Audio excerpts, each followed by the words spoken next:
lap. Ivan Muller, third on the grid. Inside the Total Racing Citroen. There is our DHL pole sitter, Jose Maria Lopez, a little to the left of the centre of his grid spot. The pit wall will be closed. The pit lane is closed. The cars will head off for the grid for the final formation lap. Green flag waves at the back, and they are waved away at the start of the last formation lap, the green flag lap, prior to returning to the grid for the main race here in France. Jose Maria Lopez, Thiago Monteiro, Ivan Muller, the first three off the grid, on board with Gabriele Tarquini. In front of him, teammate Ugo Valente. There is Ugo, there is Gabriele. And behind, two Citroens, Tom Chilton, Grégoire de Moustier.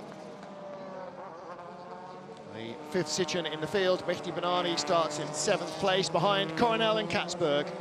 Norbert Mikulich there, and there's Benani, the blue car of Frederick Ekblom. Well, let's hear from Tom Coronel. Okay, welcome WTCC race fans. As you see, I'm waving because I'm heating up the tires. Something different than last year are these two nets on the sides. This is an interesting corner for a race driver. You will see some good moves here probably in the first lap, but it's almost flat. We're driving the small course here in Paul Ricard. So after the straight, you can also still go further through, but for touring car racing, I think it's interesting. This is also an interesting corner, third gear. You can dive on the inside, as I did in race 1, where I finished P9. But somehow I'm up between the factory guys. And I'm very happy with that, because our qualifying was better than we had expected. Trying to heat up the tires and also the brakes. In front of me is Ivan Muller, and behind me Nick Katzberg. We had a really good first race with the other Dutchman. Go up to the last two corners. The left-hander here, very difficult for the braking. You stay on the inside, close to the tire pack. And then a very slow corner for the straight, the first corner. It's very easy for overtaking, but there's some escape road on the exit. Guys, I'm going to get prepared for the start. Keep watching, because race 1 was an interesting one, and race 2 will be even better. Bye-bye. Tom Coronel, as ever, multitasking. Jose Maria Lopez brings the number 37 Citroen C-Élysée to the pole position. Thiago Monteiro alongside him. Ivan Muller, 68. That's the number of his department in Alsace. He lines up in third, with Tom Coronel, as he said, among the factory drivers at the sharp end of the field, fourth after qualifying. So he is fourth on the grid for the main race outside of row 2. The field forming up behind him.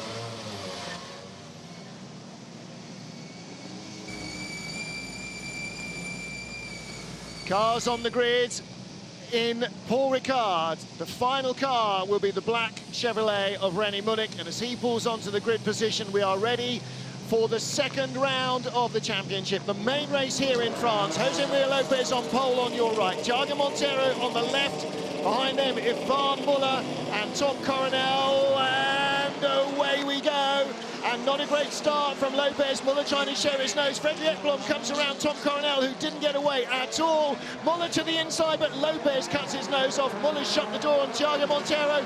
Out backwards goes Rob Huff. He was helped out by somebody or other.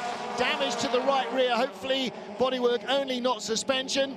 But his chance of a double win has definitely gone west, and swinging out wide, Nicky Katzberg, wheel-to-wheel with Norbert Mikulich. Tom Coronel bounces into the chicane, and Huff's got trouble trying to go by René Munich, but I'm not sure the car is underneath him. Lopez and Muller, the two red cars. Monteiro in third, and we're with Valente. He's been passed by his teammate. No, he hasn't. That's not Tarquini, that's Nicky Katzberg. So Valente's made a good start. Mehdi Benani between them, out of senior. Benani guards the inside line. Let's hear from Rob Huff what happened. Disappointed me off completely, and we've got broken suspension.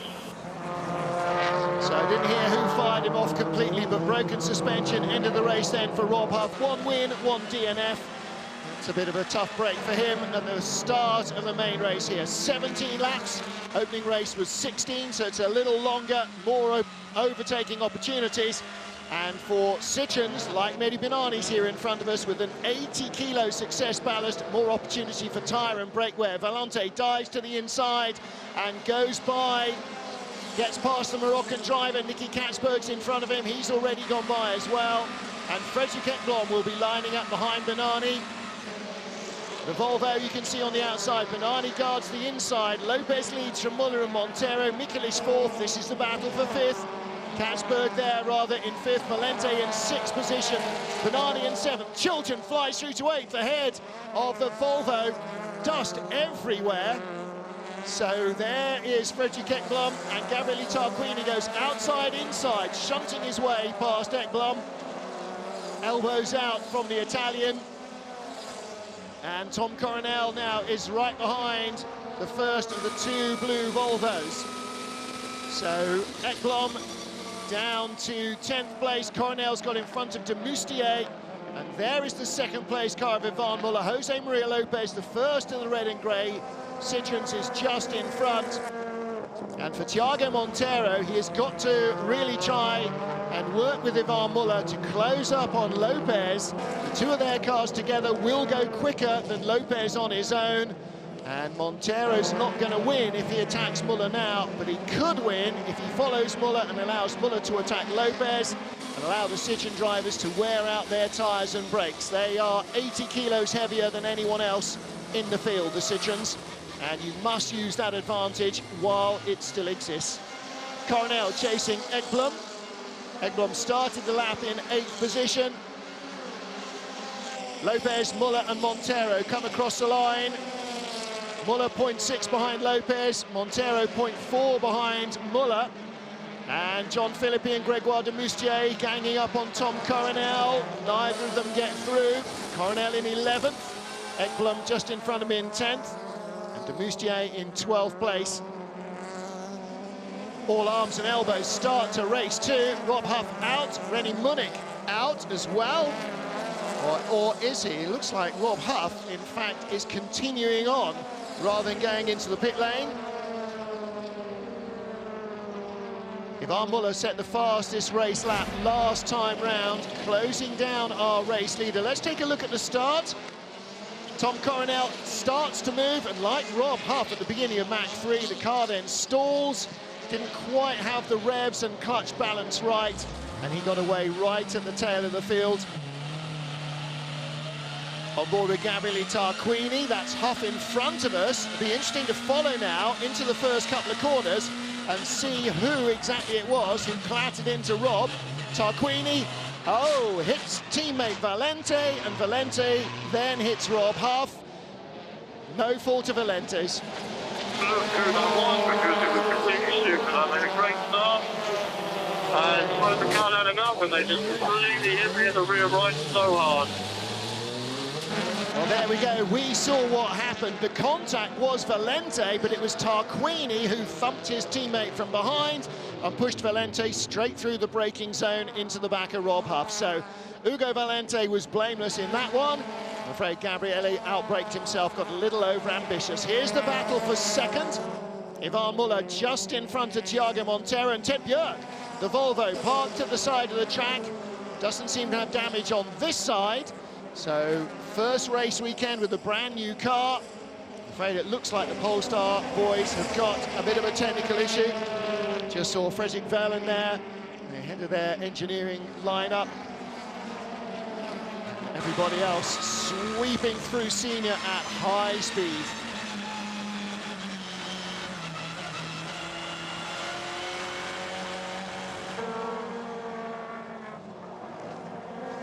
Jose Maria Lopez leading the main race at Paul Ricard in France. This, though, the battle between Ugo Valente and Mehdi Binani. The Frenchman in the Lada, the Moroccan in the Citroen. And they are squabbling for 6th position. Philippe Leloup from the Orica team there with the other engineers on the pit wall. And there is your top 3, soon to become a top 4. Thiago Montero having a little look at Ivan Muller. Muller is not close enough to Jose Maria Lopez for Montero's liking, but when Norbert Michelisz joins in behind, Montero will not be on his own. He will have a teammate and they can work hard against Yvan Muller to try and get by the Frenchman and attack his teammate. Rob Huff is continuing, so it's not broken suspension. The car might be handling like a bag of spanners, but he is now trying to work his way back up the order. He's got past John Philippi. He's attacking Grégoire de Moustier. And Huffy, with his tail up, dives straight to the inside. Block pass, shuts the door on de Moustier as he turns into the chicane, and he is now up to 12th place. In front of him is Tom Coronel in 11th. Frédéric Ekblom, the blue Volvo, in 10th. And there is Gabriele Tarquini in 9th, the engineer of Rob Huff's exit sideways out of the first turn of the race. Huffy doesn't know it yet, unless the team have told him on the radio. He wasn't sure who had hit him, but we've seen in replay who was responsible for the contact, not who actually made the contact. Lopez, 0.8 in front. There's Rob's mum. Very happy with the result from race one, obviously. Her boy Robert claiming victory. Teammate Thiago Monteiro looking for something here. Stewards are going to investigate the incident between cars 2, Gabriele Tarquini, car 7, Ugo Valente, and car 12, Rob Huff. Well, shouldn't take too much investigation. Gabriele got a bit ambitious. No fault from Valente. Certainly Huff, nothing to answer there. So whether or not Gabriele receives a penalty post-race, during the race or not, we will wait and see. Battle for second, Yvan Muller and Thiago Monteiro. Just slipping slightly behind Jose Maria Lopez. Lopez needs two things. He needs Muller to hold off Monteiro all the way to the checkered flag, and he needs Muller and Monteiro to drop away from behind him, because as this race progresses, the extra heavy Citroens will wear their tyres and their brakes more than the Hondas that are giving chase. And the earlier Monteiro gets by Muller, the greater the chance Monteiro has of getting to the race leader. Drive-through penalty for Gabriele Tarquini. You ruin somebody's race, the stewards are duty-bound to ruin yours. Tarquini got too ambitious into turn 1, so he will take a drive-through. We have a drive-through. So that was his engineer telling Gabriele a drive-through penalty, and he may well have been expecting that to come. He knows that he hit Valente, he knows that Valente hit Huff, he knows that Huff went off. It wasn't intentional, but it still happened. And whether by design or accident, you will end up paying the penalty when you make a mistake like that. Oh, big slide for Yvan Muller off the first corner. Here comes Thiago Monteiro, very close indeed. Really piling the pressure on the Citroen. We're starting to see Muller struggling now for grip, under braking. 80 kilos more to slow down, 80 kilos more for the tyres to handle, 80 kilos more to speed up off every corner as well. And that is all taking its time. And look how Lopez is not able to escape. Granted, Monteiro and Michelitz are in a slipstream, but even in race 1, we saw that the world champion had trouble passing people in his Citroen. Rob Huff up behind Frédéric Ekblom, flashing the headlights. Ekblom possibly not really going to be affected too much by that. René Munich brings the Munich Motorsport Chevrolet back to the pit lane. And Rob Huff drops away just a fraction from the Volvo of Frédéric Ekblom. Ekblom up behind Gabriele Tarquini. He'll be released soon or later as Tarquini goes in for his drive-through. Yvan Muller with Thiago Monteiro again pressing. And Thiago's just got to push as hard as he can now.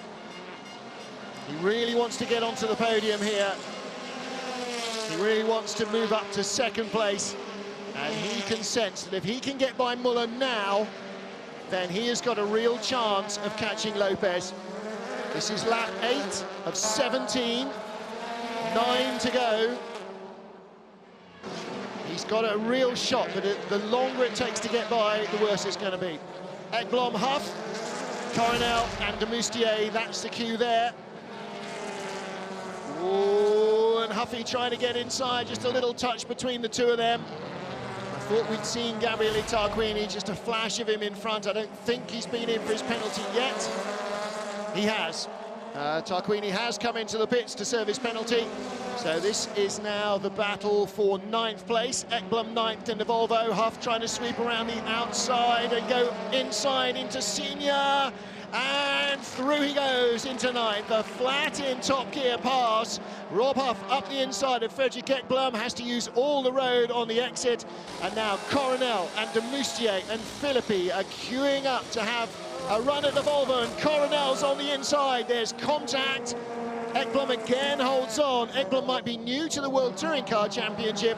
He might be new to the circuit here at Paul Ricard, but he's a very experienced touring car driver, and he knows how to handle a little bit of rubbing. And there is Muller. Muller's run out wide from 2nd place, out of the final corner. Couldn't get the traction he wanted. Montero's gone through. Michelit's on the inside as well, towing up behind Thiago. He'll be on the inside of Ivan. Ivan will brake as desperately late as he can, but the Hondas go through 2 and 3, and now the game is on. Half the race is run, and Lopez is on his own with 2 Hondas in his tow.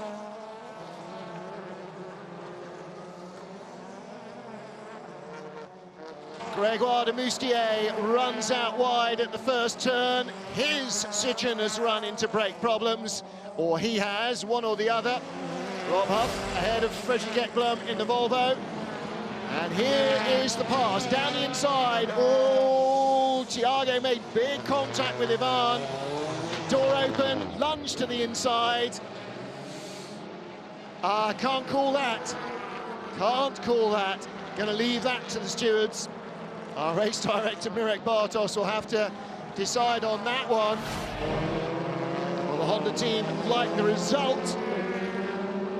We'll have to wait and see whether there will be a penalty to be served for that. However, Ivan Muller now down to 4th place. Jose Maria Lopez at the beginning of the last lap was 2.8 seconds ahead of Thiago Montero and Norbert Michelis. But Norby was only 74 thousandths in front of Ivan, and that is more like 0.3 of a second now. So, are the 2 Hondas closing? No, gap's gone out to 3.2. So Lopez has now turned up the mixture and turned up the boost. Well, not turned up the boost, but turned up his internal boost. And here's a replay. The Volvo, Frederick Ekblom and Tom Coronel. And there's Huffy's car, missing its back bumper. Coronel trying to get inside Ekblom. Well, Coronel and Huff both delayed at the start for different reasons. Battling hard with that Volvo. There's your race leader. And Lopez, we know, turned down the fuel map in the middle of race 1 when he was on his own, and then started to attack again towards the end when he knew he had a little bit of tyre and brake left to try and close on the group in front of him. I'm sure he was pacing himself when Ivan was trying to hold off Thiago Montero, and now Lopez is really flying. Fastest lap of the race from him, 30.79. His last lap of 31.48. Gabriele Tarquini has just left the pits. Seems like a long drive through. I wonder if there's a little work going on there as well. We didn't see it. Teammate to Gabriele Tarquini, Ugo Valente, is in 6th position ahead of Mehdi Benani and Tom Chilton. The 2 of them in their very different coloured but identically patterned Citroën C-Élysées, run by Sebastian Loeb Racing. There is the brains trust on the pit wall at Lada. Valente with that damaged left front corner from the contact with Huff. And the gap's come down. Lopez now 2.89 in front. Lopez at 131.6. Thiago 131.2. Norby 131.3 behind him. So the Honda's taking 4 tenths nearly out of Lopez. He's got 28 tenths. What's that? 6 fours at 24, 7 fours at 28, 7 laps. They've got 7 laps left. At that rate, they will only just catch him by the end of the race. That's not enough. They must close faster. Further back, here is the battle with Ugo Valente and the Citroëns. The Lada holding off 2 Citroëns. Yes, I said that. And Valente in 6th position. Benani 2nd in the championship after race 1. Rob Huff was the points leader after race 1. Bernani at the moment, he's not going to lead. Oh, and Chilton looked to turn inside Bernani and then had to just adjust his line a little. Long slide. Looks like Chilton has got the quicker of the two Citroens. But Bernani more experienced in the way the car handles, although of course last year it didn't have 80 kilos more weight than anybody else. Never had more than 60 kilos of success ballast. And that was later on in the season, didn't start with any. Hugo Valente comes across the line, still in 6th position. Teammate Nicky Katzberg in 5th. And Gabriele Tarquini, of course, with that drive-through. He is down in 14th place in the 3rd Lada, but Lada's 5th and 6th, having a good run here with their two young drivers, Katzberg and new boy Valente.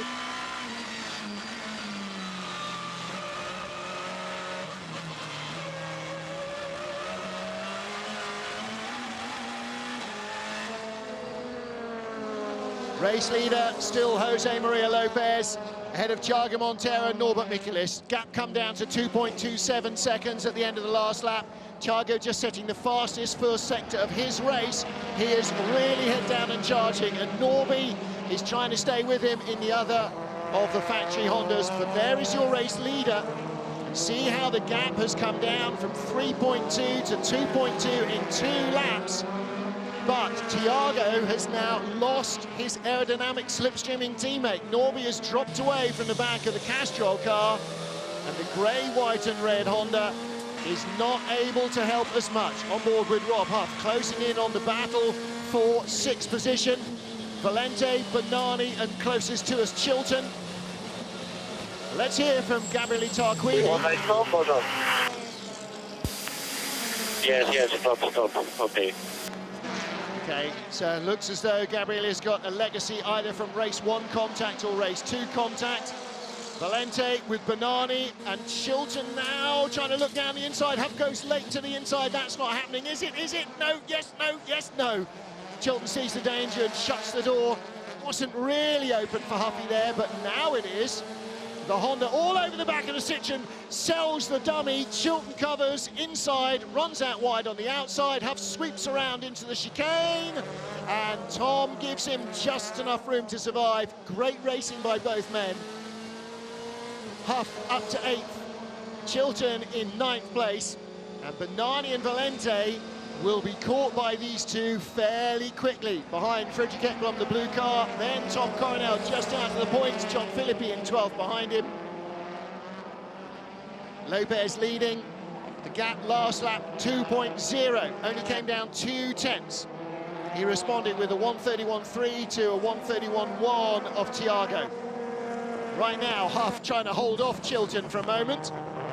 Looks like despite the extra weight, the Citroen is still a nimble little beast through this twisty stuff. Maybe the clout Huffy got has deranged his rear suspension alignment slightly, and that's all you need. Well, this is the way he sells the dummy. Chilton has to defend on the inside. Deep on the inside means he runs out wide on the outside. Huff knew that was going to happen, sold the dummy, tucked into the inside, and through he went. And that's what it looks like from the outside. Forces Chilton to go in flat and early, comes out wide and late, just enough for Huff to survive. And now he is towing up behind Valente in the yellow Lada and Bernani in the red, white and green of Moroccan-coloured Citroen C-Elysée. So Huff already up to 8th, looking for 7th or 6th or both. And there's Lopez. Gap was 1.6 at the line. This is lap 14 of 17. 4 laps to go. Gap with Montero is 1.6. There you go. It was 4 laps to go at the end of the last lap. Montero 1.6 behind. And is that gap coming down on this lap? 35.8 first sector for Lopez, 35.1 first sector for Montero. 31.7 to 32.0. So he lost 7 tenths, pulled back 3 tenths in sector 2. Sector 2 and 3 was where Lopez was supreme in qualifying. So what will be the margin at the end of the lap? Thiago can almost smell the exhaust of the Citroën. He's so close. Lopez crosses the line, not 1.65, but 0.82 ahead. Thiago has taken 0.8 of a second out of him, getting on for 0.9 inside Bernani. The Citroëns are paying the penalty for that 80 kilos of success ballast. They are all running out of brakes. They are all running out of tyres. They are all running out of speed. Lopez is being hunted by Montero as Huff slices past Bernani. Huffy now up to 7th. Ugo Valente, his target. This is lap 15. 2 more remain after this. The Castrol Hondas on the attack.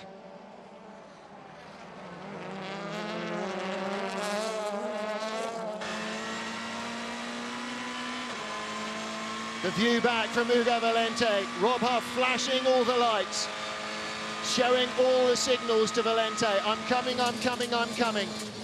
I'm sure Thiago Montero isn't bothering to flash Jose Maria Lopez. He's just concentrating on trying to lap quicker. And he went a fraction slower. Lopez, oh no, he didn't. He went nearly 4/10 quicker in the first sector. And he has gone a fraction slower in the second sector. Lopez desperately responding with everything he can. It's the tight and twisty stuff that's hurting most now for the Citroën driver. The gap at the line was 0.826 last time. This time round, it'll be closer to half a second. Thiago Montero is clawing his way back up to the world champion. 0.60, Huff down the inside of Bernani. We saw that at the end of the last lap. And now he'll be trying at the end of this lap to get in touch with Ugo Valente. Well, Montero, they're now on lap 16 of 17. And Huff past Bernani for 7th, trying to catch Valente in the Lada for 6th. And here is the leader. Formation en terreau, overtake Muller, turn 10. So take care, turn 10. Okay, take care, no kidding. I think he will take care. Lopez with a lap and a half to go to try and win his first race of the season. Ugo Valente with Rob Huff right behind. Valente trying to stay right on the run up to senior. Huff goes to the outside, that's the better racing line. Valente will run out wide. Huff's going to try and tuck inside him on the exit, can't. Looking down to the inside, into Le Beausset. The Lada can hold a very tight line here. Can the Honda? Yes, now he starts to turn tighter. He's going to pile the pressure on. There'll be 1 lap to go at the line. This is lap 16 of 17, and Huff looking for 6th position at the end of the race, where he got knocked to the back of the field. Lopez starts the last lap with Montero a car length and a half behind him. 0.248 of a second. Montero needs to defend for 4 more kilometres. Beg your pardon, Lopez needs to defend for 4 more kilometres. Montero's within touching distance. And down where they almost fell out in a big way last year. Oh, Huff goes by Valente. 1 and 2 last year. It was Lopez versus Montero, and there was a big collision. Huff's gone up to 6th, but Lopez and Montero avoid contact between 1 and 2 this year. Final corner, Huff gets inside, and Valente didn't have the traction to match the Honda driver alongside him. 2012 world champion moves into the top half dozen. I can't do the maths. He might be the championship leader now. Not quite sure. Jose Maria Lopez leads. Might come down to what Thiago Montero does to Jose Maria Lopez. Somewhere out on the track. There they are. And they're already out of senior. They're out of Le Beausset. This is the final couple of corners. And Jose Maria Lopez is going to win in France. His 3rd victory in the FIA World Touring Car Championship in France. He won race 2 in 2014, race 2 in 2015. He wins the main race here, the 2nd of the day in Paul Ricard. The checkered flag flies, and Jose Maria Lopez claims victory number 22 of his World Championship career. And Thiago Montero, 0.28 behind. Michaelis 3rd, Ivan Muller 4th, Nicky Katzberg 5th, and Rob Huff will take 6th position. So all 3 Honda Civic factory cars in the top half dozen. Ugo Valente 7th ahead of Mehdi Banani and Tom Chilton. And Tom Coronel behind Frederick Ekblom, trying to hold off John Philippi in a Chevrolet drag race to the line. And it goes to Tom Coronel by 24 thousandths of a second. Let's hear from our race winner. Yes, we hear it. Yes, yes. So Jose Maria Lopez takes victory in the main race here in France. And Tom Coronel loving that one. I'm not sure what the muscle thing was. Maybe his power steering had gone earlier in the race and he's pumped up his biceps and his forearms like nobody's business. But a win for the factory Citroën team. And the world champion wins the main race here in France. Citroën defeated in race 1. Rob Huff took victory for Honda. Honda's first win in France. And that was in the opening race. The main race, Jose Maria Lopez wins for Citroën. Good race from Ugo Valente, finished in 7th place. Teammate Nicky Katzberg 5th for Lada at the end of a good weekend.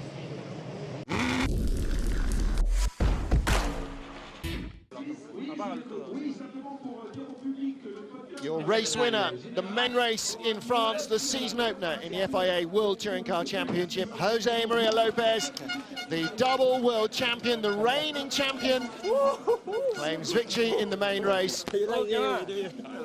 THL pole sitter, and with his teammates, winner of the first Mach 3 team time trial of the season. Scored as many points as he could in the opening race, and then victory from pole in the main race. Now, he finished in, I think, 6th position, memory serves, in the opener. Rob Huff finished 6th in the main race. They've won a race apiece. The difference between them in points, I think, will be 5, which he earned for pole position, as Rob didn't get through into Q3. Well, Alex Legui is down there in the scrum. Let's catch up with our happy race winner, Pachito Lopez. It's no stranger up here, Mr. Pachito Lopez. What a fantastic race that was. Congratulations winning main race here in Paul Ricard. Yeah, fantastic. Incredible. I mean, it was really difficult. The car was falling apart. It was going down. I mean, the tires couldn't support the kilos, and the gap was certainly getting closer and closer between you and Thiago. I was watching the mirrors, and I was trying to do my best and using every inch of the track. And yeah. I mean, in the end, we knew in the race it's even more difficult to do. So it's incredible. We managed to win, and I'm so proud of my team. Again, hat off to Citroën, but you know, my little heavy friend here did a great job. So without him, I couldn't do it. Great stuff. Congratulations, Pachito. Well, it does look like the success balance has really done its job. It has evened out the playing field. Honda now, it seems, with a quicker car than Citroën over the full race distance, and Lada right in there swinging it as well. So too the Chevrolets, and so too potentially the Volvos. Tonight, it's the big finale of Florida's Winter Equestrian